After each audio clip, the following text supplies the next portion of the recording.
നിങ്ങളുടെ ജീവിതം തകർന്നു പോയോ? നിങ്ങളുടെ ജീവിതം നിരാശയിലാണോ? പടുത്തുയർത്തിയതെല്ലാം ചീട്ടുകൊട്ടാരം പോലെ താഴെ പോയി, എല്ലാം തീർന്നു. അധ്വാനിച്ച് അല്പമൊക്കെ സമ്പാദിച്ചതാണ്, എല്ലാം തീർന്നു. രോഗം വന്നപ്പോൾ, കടബാധ വന്നപ്പോൾ, ഞെരുക്ക് വന്നപ്പോൾ എല്ലാം തീർന്നു. ക്ലോസ്ഡ് ചാപ്റ്റർ, അധ്യായം അടഞ്ഞുപോയി. ഇനി ഒരു പുതിയ അധ്യായം ഇല്ല എന്ന് ചിന്തിച്ച് നിരാശപ്പെട്ടിരിക്കുന്നവരാരെങ്കിലും ഇന്ന് ഈ വാക്കുകളെ കേൾക്കുന്നുണ്ടെങ്കിൽ, നിങ്ങൾ പരിശ്രമിക്കൂ, നിങ്ങൾ ഉത്സാഹിക്കൂ, നിങ്ങൾ പോസിറ്റീവായിട്ട് ചിന്തിക്കൂ, അല്പാൽപമായി മുന്നോട്ട് വരൂ. തളർന്നിരിക്കല്ലേ, വാടിയിരിക്കല്ലേ, മുന്നോട്ട് വരൂ. അല്പമാണോ, അത് പണസംബന്ധമായിക്കൊള്ളട്ടെ. നിങ്ങളുടെ കയ്യിൽ ഒരു അല്പമേ പൈസ കാണുകയുള്ളൂ. നിങ്ങളതൊന്ന് കൂട്ടിവെക്ക്. കളയല്ലേ, മദ്യപിച്ച് കളയല്ലേ, നിരാശപ്പെട്ട് കളയല്ലേ.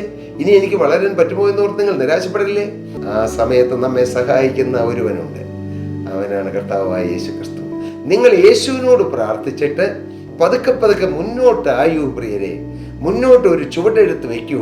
ഒരു ചുവടാണെങ്കിൽ അത് മുന്നോട്ട് വെച്ചോളണം. അങ്ങനെയെങ്കിൽ നിങ്ങളുടെ ജീവിതം അഭിവൃദ്ധിപ്പെടും, നിങ്ങളുടെ ജീവിതം അനുഗ്രഹിക്കപ്പെടും.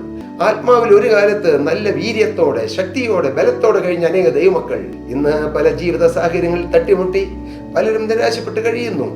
അവരിലുള്ള കൃപകളോ കൃപാവരങ്ങളോ അവരിലുള്ള ദൈവവചനമോ ദൈവ സാന്നിധ്യമോ അവർക്ക് പ്രകടിപ്പിക്കാൻ കഴിയാതെ ഇതാ തീ ഉണ്ടായിരുന്ന ഒരു വിറക് കഷ്ണത്തിൽ ചാരം വന്ന് മൂടിയതുപോലെ അനേകർ തളർന്നു കിടക്കുകയാണ്.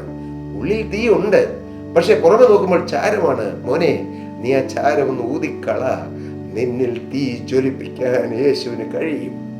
എൻ്റെ യേശുവിന് അസാധ്യമായതൊന്നുമില്ല. എൻ്റെ പ്രിയമകനെ, പ്രിയമകളെ, നിന്റെ ജീവിതം താണ് പോയിക്കൊണ്ടിരിക്കുകയാണോ? നീ ഒന്ന് നിർത്ത്, നീ മുന്നോട്ട് നോക്കൂ. വിശ്വാസത്തിന്റെ നായകനും പൂർത്തി വരുത്തുന്നതുമായ ഒരു യേശു ഉണ്ട്. യേശു നിന്നിലൊരു വേല ആരംഭിച്ചെങ്കിൽ അത് പൂർത്തീകരിക്കും. മകനെ, നീ നിരാശപ്പെടണ്ട.